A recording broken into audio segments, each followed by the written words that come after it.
इतना सब कुछ होते हुए भी उनकी समाधि किंचित मात्र भी भंग न होती थी। अल्लाह का नाम सदा उनके ओठों पर था। जब दुनिया जागती तो वो सोते और जब दुनिया सोती तो वो जागते। कव्वालियाँ भी सुनते थे राजा। देखिए, कहने का मतलब है बाबा गजल कव्वालियाँ भी सुनते थे, नाचने वाली भी आती थी तो सुनते थे। इतना कुछ करते हुए उनके मन की अशांति पर कोई प्रभाव नहीं पड़ता था। कौन कर सकता है कि इसका मन पर, जो आत्मा पर अपने को केंद्रित कर लिया है कि मैं आत्मा हूँ, तो उसका मन का रिलेशन, इंद्रियों का रिलेशन, बुद्धि का रिलेशन जो है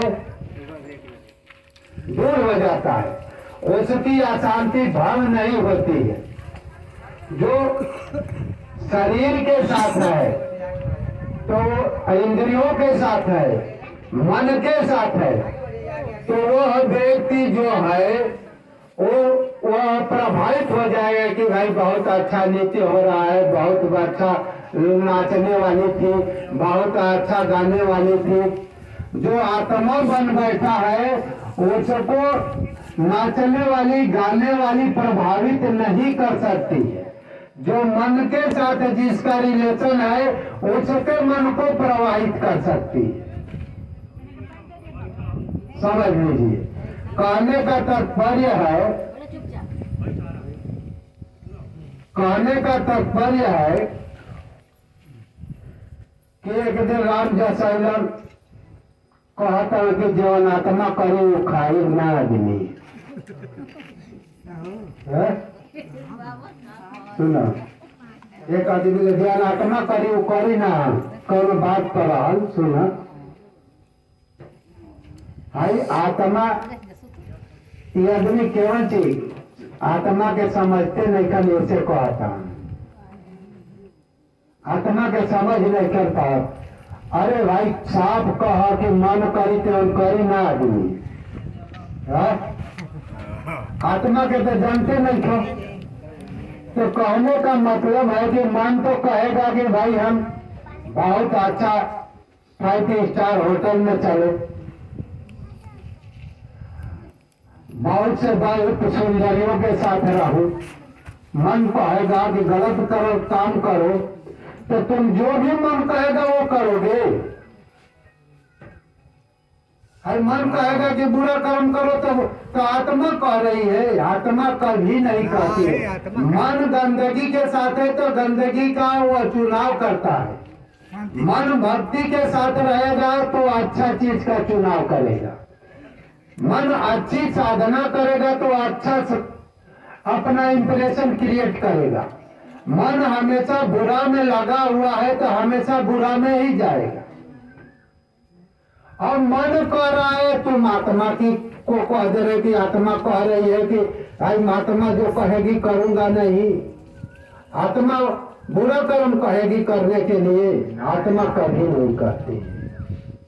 आत्मा कहेगी कि दारू पियो, आत्मा कहेगी कि भाई मछली बछड़ भक्षण करो, आत्मा कहेगी कि चुरा लाओ, आत्मा कहेगी कि उसका खेत उखाड़ लिया हो, उनका घर का वस्त्र उठा लिया हो।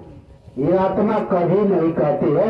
ये मन हमारा बुरा है तो बुरा सोचता है, मन पवित्र है तो पवित्र सोचेगा। ये मन का रिलेशन है। हम जैसे अपने मन को जिस स्थिति में रखेंगे वैसा ही सिचुएशन बनाएगा।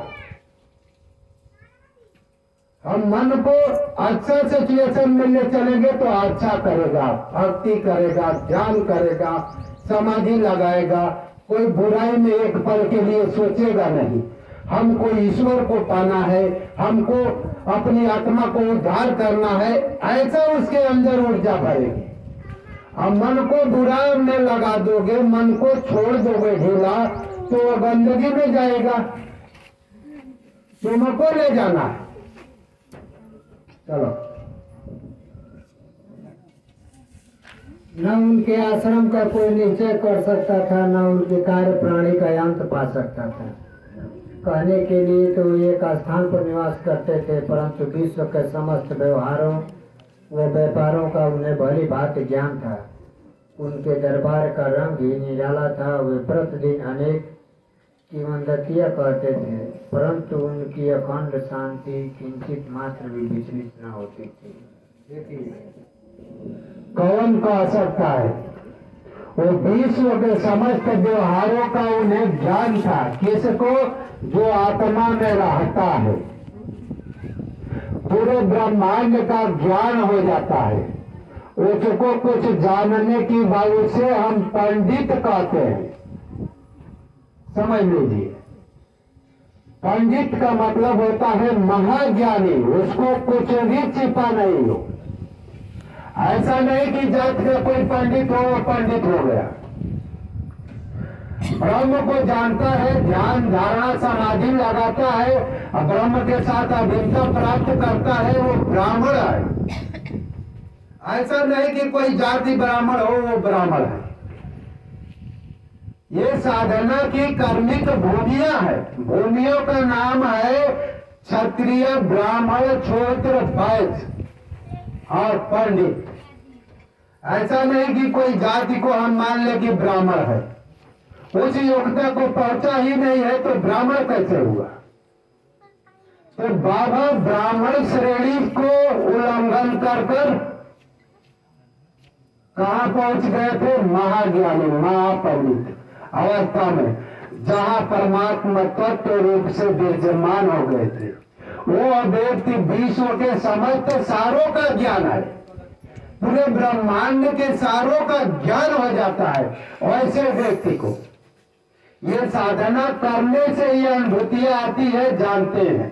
हम भी अपनी साधना के रिलेशन को जान चुका हूं।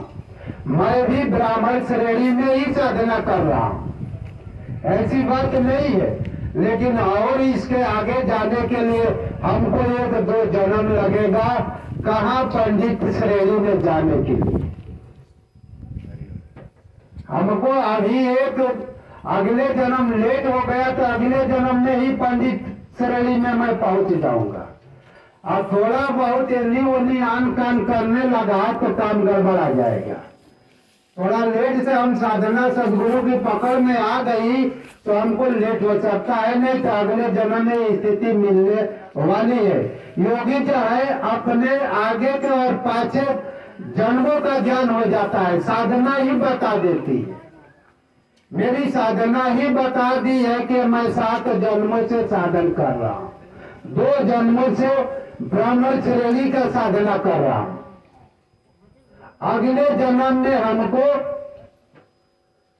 स्थिति मिल जाएगी तो पंडित श्रेणी में आ जाऊंगा। ये साधना बताती है, उसे कोई किताब या कुछ चीज से पूछना नहीं पड़ता है। साधना ही उसको सारा ज्ञान करा देती है कि तुम्हें कहां पहुंचना है। चलो आगे। वे सदा मस्जिद की दीवार के सहारे बैठे रहते थे तथा प्रातः, मध्याह्न और सायंकाल लेडी और चावली की ओर वायु सेवन करने जाते, तो भी सदा आत्म स्थिति रहते थे। स्वतः सिद्ध होकर भी वे साधकों के समान आचरण करते थे। वे विनम्र, दयालु, अभिमान रहित थे। उन्होंने सबको सदा सुख पहुंचाया। ऐसे थे श्री साईं बाबा, जिनके श्री चरणों का स्पर्श कर शिरडी पावन बन गई। उसका महत्व असाधारण हो गया। जिस प्रकार ज्ञानेश्वर ने आलमगी को एकनाथ में पैथण का उत्थान किया, वही गति श्री साईं बाबा द्वारा शिरडी को प्राप्त हुई। शिरडी के फूल, पत्ते, कंकड़ और पत्थर भी धन्य है, जिन्हें श्री साईं चरण बुद्धों का चुंबन तथा उनके चरण रज मस्तक पर धारण करने का सौभाग्य प्राप्त हुआ। भक्तगण को शिरडी एक दूसरा पंढरपुर।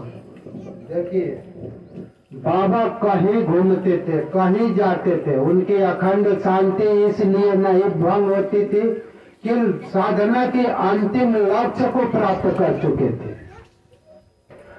अब उससे आगे जाए कहाँ? कोई चीज आगे है ही नहीं। अब पाछे आए कहाँ कि जहां से हम उठकर चला हूं। भाई कोई नीचे गिरना चाहता है भाई प्रधानमंत्री बन गई तो तुम तो चपरासी या चाहे कोई मंत्री दूसर बन सकेला, नीचे चाहे न करबा, हम चाहे प्रधानमंत्री बन रही। उससे प्रधानमंत्री से आगे कोनो चीज है ही नहीं, परमात्मा से आगे कुछ है ही नहीं, तो जाएगा कहाँ? बाबा उसी स्थिति को प्राप्त कर चुके थे और वो नीचे आए कहा कि हम रेल मंत्री बने तो ये मंत्री बनो, ये नीचे का पद लेगा? बताइए, कोई मान लीजिए कि प्रधानमंत्री बनकर नीचे का पद ले सकता है। इसलिए जो आत्मा की स्थिति को प्राप्त कर लेता है फिर नीचे नहीं गिरता है, वो आत्मा में ही चलते फिरते निगम रहता है और शरीर रूपी देह रूपी भूसी को छोड़कर आत्मा रूपी चावल में ही साथ रहता है। देखिए, ये जो ज्ञान कथा कहानी वाला नहीं है, ये ईश्वरीय मार्ग है, ईश्वर तक पहुंचने का यही रास्ता है। दूसरा कोई नहीं कि हम कथा कह दिए पंडित जी कहा गए, कहीं से सुन लिए पंडित जी कहा गए, ऐसा बात नहीं है। यहाँ तत्व ज्ञान की ही व्याख्या, परमात्मा ज्ञान की ही व्याख्या किया जाता है। ऐसा नहीं कि हम कोनो कथा सुन रहे और कह देने पंडित जी हो गए, ऐसी वो वाचक ज्ञानियों का काम है, अनुभवात्मक ज्ञानियों का ऐसा नहीं है। वो तो एक शब्द पर ही पूरे दिन बोलते रह जाएंगे, उसका निचोड़ निकालते रह जाएंगे, तो अभी थोड़ा हो जाता है। भक्तगण को शिरडी, एक दूसरा पंढरपुर, जगन्नाथपुरी, द्वारिका, बनारस, काशी, महाकालेश्वर तथा गोकर्ण महाबलेश्वर बन गए। श्री साईं का दर्शन करना ही भक्तों का वेद मंत्र था, जिसके परिणाम स्वरूप आसक्ति घटी और आत्म दर्शन का पथ सुगम होता था। उनका श्री दर्शन ही योग साधन था और उनसे वार्तालाप करने से समस्त पाप नष्ट हो जाते थे। उनका पाक सेवन करना ही त्रिवेणी प्रयाग के समान था तथा चरणामृत पान करने मात्र से ही समस्त इच्छाओं की तृप्ति होती थी। उनकी आज्ञा हमारे लिए भेद सदृश थी। प्रसाद तथा उसी उदी ग्रहण करने से चित्त की शुद्धि होती है। वे ही हमारे राम और कृष्ण थे, जिन्होंने हमें मुक्ति प्रदान की। वे ही हमारे परब्रह्म थे। वे ही ठंडों से परे रहते तथा कभी निराश व हताश नहीं होते थे। वे सदा आत्म स्थिति, चैतन्य घन तथा आनंद की मंगल मूर्ति थे। कहने को तो शिरडी उनका मुख्य केंद्र था, परंतु उनका कार्य क्षेत्र पंजाब, कलकत्ता, उत्तरी भारत, गुजरात, ढाका, कोकण